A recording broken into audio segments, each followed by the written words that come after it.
Nós devemos acabar com todas as espécies. Tipo assim, abelhas, dane-se. Mico-leão dourado, tô nem aí. E o panda, putz, esse aí já tá fazendo tempo extra. A verdade é que o mundo é dominado pelos seres humanos. E é isso. Então se você é uma abelha, um mico ou um panda, ou qualquer outra espécie, eu só lamento. Vocês não são meu problema. Ou pelo menos é isso o que algumas pessoas talvez pensem. A verdade é que os animais de hoje, plantas, bactérias e todos os outros seres vivos, eles estão vivos hoje porque a sua linhagem sobreviveu bilhões de anos até agora. Mas claro, extinções são coisas naturais, espécies podem sumir do planeta. Porém, o que eu vou propor agora não é exatamente uma aniquilação física de todas as espécies, mas algo mais profundo. Vamos agora acabar com as espécies como conceito. Porque afinal de contas, esse conceito de espécie pode não fazer tanto sentido às vezes. Mas isso é estranho, porque a gente aprende na biologia que espécies são a coisa mais básica que existe. Abelhas, micos, pandas e seres humanos, tudo é muito separado e organizado. A abelha pertence a essa caixinha aqui, o panda a essa aqui e o mico a essa aqui. Agora, e se essas caixinhas que a gente separa espécie por espécie não existissem de verdade? Bom, isso certamente iria deixar chateado esse cara bem aqui. Esse é Carlo Linneu. E Carlo Linneu, lá no século XVIII, criou um sistema inteiro para classificar os seres vivos, que aqui nós podemos representar como caixas, uma dentro da outra, em que essa caixa maior de todas, aqui na base, é chamada de reino. E dentro do reino temos caixas como os filos, e depois temos classe, ordem, família, gênero e espécie. Então cada tipo de ser vivo vai ter uma caixinha para chamar de sua, e eles podem em cada uma das suas caixas compartilhar uma caixa maior juntos. Ou seja, aqui Carlo Linneu teve uma ideia simples, seria de organizar o caos da natureza em caixinhas. E bom, o problema é que na época acreditavam-se que as espécies eram fixas, imutáveis e criadas desde o início exatamente como eram. Mas tudo isso começou a mudar com esse colega bem aqui. Esse é Charles Darwin, o criador da teoria da evolução por seleção natural. E com a teoria da evolução por seleção natural deste amiguinho aqui, surgiu então uma nova visão. As espécies não eram mais fixas, elas mudam ao longo do tempo, elas se transformam e, mais importante, elas compartilham ancestrais comuns. Ou seja, espécies não pertencem a caixinhas imutáveis. Elas, na verdade, podem ser divididas e também destruídas, ou quem sabe até fundidas em uma só. Então todas as espécies desse planeta existem em um contínuo de vida que muitas vezes é até difícil pôr em caixinhas. Mas mesmo assim a biologia precisa de uma definição prática, e foi daí que surgiu o chamado conceito biológico de espécie. Um grupo de organismos consegue se reproduzir entre si e gerar descendentes férteis. Esse é o conceito. E bom, isso parece perfeito, porque abelhas só iriam se reproduzir com outras abelhas, micos com micos, pandas com pandas e assim por diante. Porém, como quase tudo na biologia, essa definição começa a quebrar em um certo momento quando você olha perto demais para ela. E um exemplo clássico disso é o colega aqui.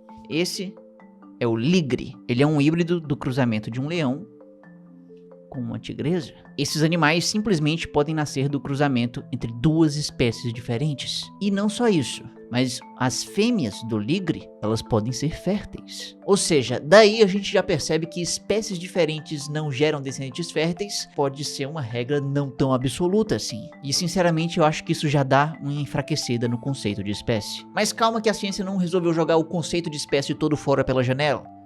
A ciência tentou melhorar esse conceito. Hoje, ao classificar espécies, os biólogos levam em conta muito mais do que apenas a mera reprodução. Eles analisam características físicas, eles analisam comportamento, ambiente, genética, proteínas e relações evolutivas.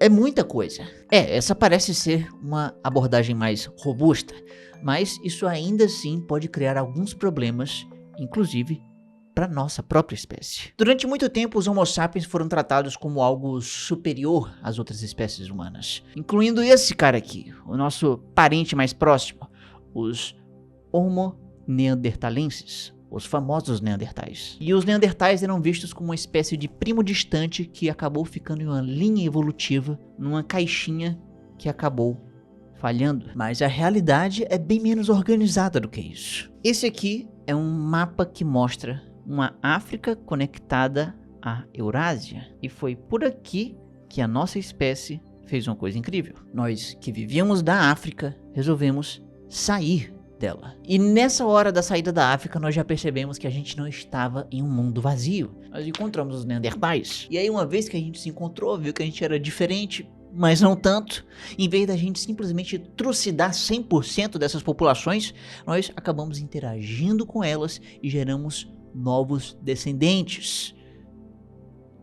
Nós e neandertais tivemos filhos juntos. E isso não é mera especulação, isso está literalmente escrito no nosso DNA. Nós sabemos hoje que linhagens Homo sapiens que saíram da África, como por exemplo europeus e asiáticos, eles têm cerca de 1% a 2% de DNA neandertal em pessoas vivas atuais. Agora, já populações que não saíram da África, né, as linhagens africanas, elas acabaram não acumulando tanto DNA neandertal, porque enfim, né, elas não saíram e passaram por esse ponto de encontro. Isso também acaba quebrando diretamente a ideia tradicional de espécie, porque se os humanos modernos e os neandertais cruzaram e tiveram descendentes férteis e esse DNA continua vivo até hoje, então será que eles, os neandertais, realmente eram uma espécie completamente diferente da nossa?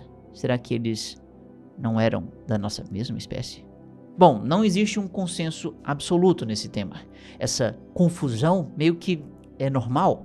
Às vezes ela pode acontecer e ela é conhecida como zona híbrida. Para entender a zona híbrida, olhe para isso aqui. Nós temos duas cores muito bem definidas em cada uma dessas pontas. Temos o vermelho aqui e o azul aqui. Aqui nas extremidades não há nenhuma dúvida de qual cor nós estamos vendo. Agora, perceba que aqui no meio as coisas não são tão claras. Onde nós começamos com vermelho, vai mudando para tons cada vez mais arroxeados e depois eles se tornam azulados, até realmente se tornar o azul, propriamente dito. Agora, em que ponto as coisas deixaram de ser vermelhas para se tornarem azuis? Bom, não existe uma resposta muito clara para isso. E, com esse mesmo raciocínio, nós podemos trocar cores por exemplo, espécies, como essa aqui, o lobo. De um lado, nós temos um lobo e do outro nós temos um cachorro, especificamente da raça Chihuahua. E bom, o Chihuahua, por ser muito pequeno, ele não consegue reproduzir com lobo. Porém, existem cachorros maiores que conseguem se reproduzir com lobos e produzir descendentes férteis. E esses descendentes férteis são menores do que lobos. E aí eles podem se reproduzir com uma outra raça de cachorro menor. E aí depois, mais descendentes férteis com raças menores e menores e menores até poderem se reproduzir, enfim, com o Chihuahua. Então existem genes de lobos e genes de Chihuahuas, que não podem se misturar diretamente.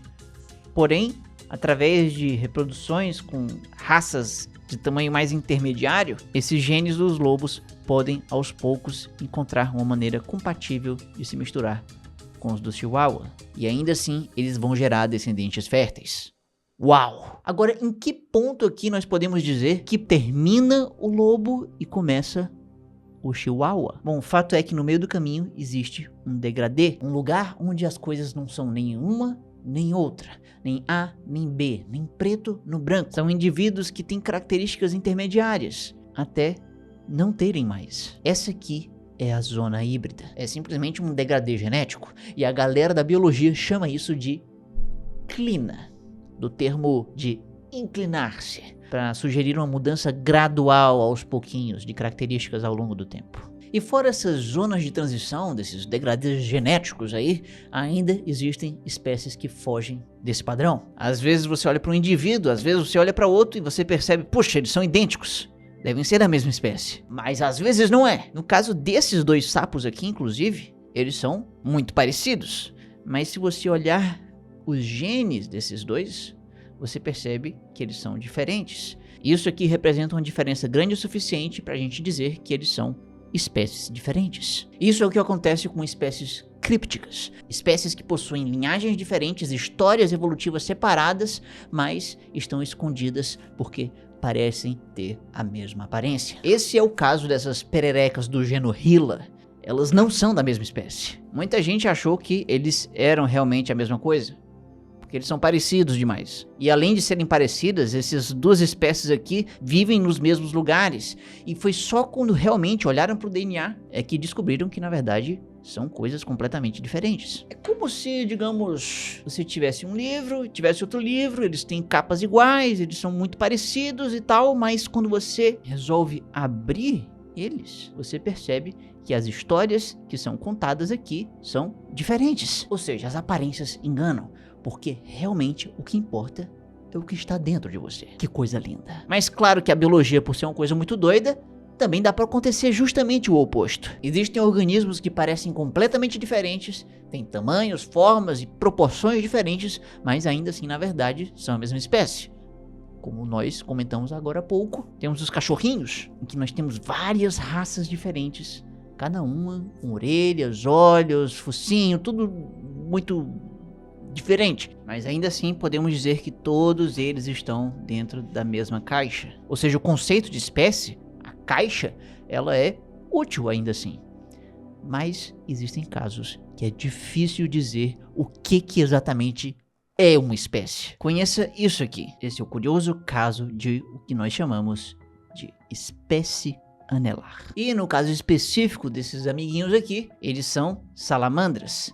Cada uma com suas próprias características únicas, cores, estilos de vida e tudo mais. Elas são todas salamandras do gênero Ensatina, na Califórnia. E aqui nós percebemos que temos aqui a costa da América do Norte, em que essas espécies estão meio que arrodeando o Vale Central na Califórnia. Elas vão se espalhando ao redor do Vale Central, formando um anel, em que cada porção do anel podemos dizer que é uma espécie diferente, aqui representada por cores diferentes. E o que aconteceu aqui? Provavelmente uma espécie foi se modificando, e aí ela foi se modificando, e aí foi um para um lado, outro para o outro, até circundar completamente o Vale Central. E perceba uma coisa muito interessante, que cada cor aqui, cada população vizinha uma da outra consegue se reproduzir com seus vizinhos, porque eles são bem aparentados. Ou seja, existe uma continuidade genética. Os vizinhos se reproduzem entre si. Tudo então parece conectado. Mas tem algo estranho ali no final. Bem aqui nessa região existe essa cor verde e existe essa cor roxa. Cada uma espécie diferente, que provavelmente, depois de terem bifurcado daqui e foram se modificando, até chegar bem aqui nesse lugar, nesse ponto de encontro lá do outro lado, em que estão há tanto tempo separadas uma da outra, que elas não conseguem se reproduzir entre si.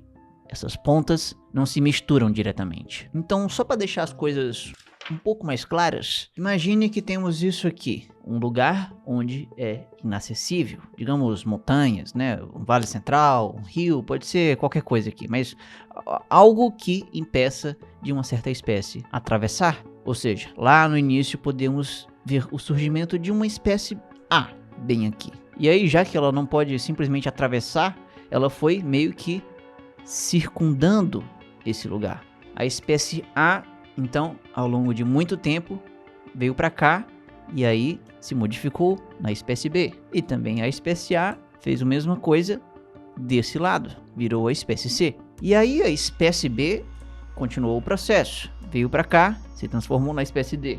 A C veio para cá, se transformou na espécie E. E aqui lá do outro lado temos a espécie D, que virou a F, e a E, que virou a G. E aí, olha que loucura. A e C se comunicam, C e E se comunicam, E e G se comunicam, A e B se comunicam, B e D, D e F. Agora, F e G não. F e G não conseguem se comunicar. Foi exatamente isso que aconteceu aqui, em que espécies foram se deslocando geograficamente, se alterando, até chegar em um ponto em que não se comunicavam geneticamente de forma direta. E aí eu te pergunto, bom, e aí? Significa que essas duas espécies aqui da ponta, a espécie representada em verde e a roxa, elas não são a mesma espécie porque não se reproduzem diretamente? Ou elas são a mesma espécie porque elas estão todas conectadas de forma bem direta? Será então que essas 7 salamandras estão todas em uma única mesma caixa? Ou cada uma tem uma caixinha separada? Porque cada uma é uma espécie. Nós não sabemos ao certo. Nós não temos uma maneira definitiva de dizer uma coisa nem outra. E é aí que está a beleza da evolução, porque ela não acontece em saltos, ela acontece de forma gradual, contínua, sem essas linhas claras que nós costumamos definir as coisas. A realidade nem sempre aceita ser classificada em caixas. A verdade é que a vida inteira desse planeta está de certa forma conectada. Todas as espécies participam de uma única árvore da vida, conectados para sempre de forma genética e evolutiva. E todas elas são, digamos, igualmente importantes. Não existe nenhuma forma de, digamos, direção de um progresso ou alguma coisa assim. Todas são espécies que deram certo porque estão vivas hoje. Por isso que essa imagem aqui é errada. Não existe essa marcha para o progresso em que nós temos algo primitivo e algo ideal, superior. Não é assim que funciona. Na realidade, é assim. Então, no fim, nós temos várias ferramentas que incluem comportamento, ambiente, genética, aparência. Tudo isso e mais serve para a gente ter pistas que em conjunto podem nos apontar para certos conceitos.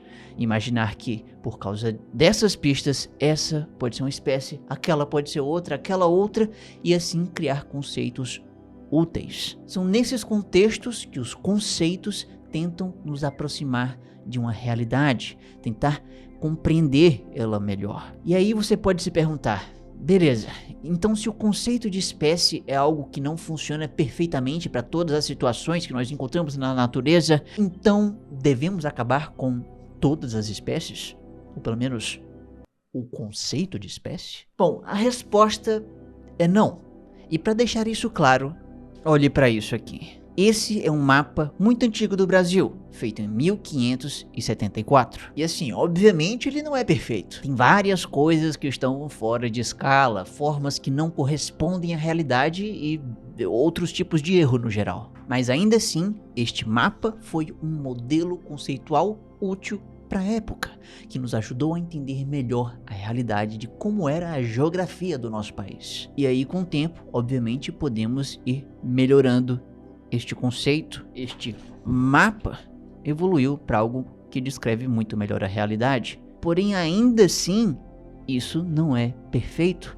Ainda existem muitos detalhes sendo omitidos aqui. Não podemos representar uma região geográfica perfeitamente em um mapa. Nós conseguimos compreender melhor essa realidade não porque o conceito de espécie é uma descrição perfeita do mundo real, mas apenas porque ele, assim como mapas, é uma abstração útil em um certo contexto para compreender esse mundo real. Sem o conceito de espécie, seria muito mais difícil estudar a biodiversidade ou, por exemplo, entender a evolução, saber de onde a gente vem e para onde nós vamos. E talvez ainda mais importante é saber o que nós devemos proteger, quais espécies estão ameaçadas e por que elas são tão importantes para nós. Então, o conceito de espécie, com certeza, não é absoluto e a natureza definitivamente não funciona de forma perfeita em caixinhas, mas ainda assim é uma das mais fantásticas ferramentas que a humanidade já criou. E não existe nenhuma ferramenta até hoje que possa fazer a Terra ir de um lugar para outro, mas ainda assim isso aconteceu. Agora, para saber como que a Terra foi do lugar errado para o lugar certo, basta clicar bem aqui no maior canal de ciência do Nordeste. Me siga nas minhas redes sociais e tchau!